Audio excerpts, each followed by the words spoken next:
আপনি কি জানেন, আপনি যাকে ভুলতে চেয়েছিলেন আপনার ব্রেন তাকেই বেশি মনে রাখে?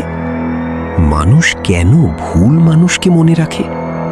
আমাদের স্মৃতি সবসময় নিরপেক্ষ নয়, এটা অনেক সময় ইমোশন দিয়ে চালিত হয়। প্রথম সত্য, ব্রেন ইমোশনকে বেশি গুরুত্ব দেয়, তাই স্ট্রং ইমোশনযুক্ত মানুষ সহজে মনে থাকে। দ্বিতীয় সত্য, যে মানুষ আমাদের কষ্ট দেয় বা সারপ্রাইজ দেয় তাদের স্মৃতি বেশি শক্তভাবে জমা হয়। তৃতীয় সত্য, নিউট্রাল বা সাধারণ মানুষ দ্রুত ভুলে যায়, কারণ ব্রেন তাদের গুরুত্বপূর্ণ মনে করে না। চতুর্থ সত্য, এটাকে বলে ইমোশনাল মেমোরি বায়াস, যেখানে ইমোশন মেমোরিকে কন্ট্রোল করে। পঞ্চম সত্য, এ কারণেই ব্রেকআপ বা পেইনফুল ঘটনা অনেক সময় বেশি দিন মনে থাকে।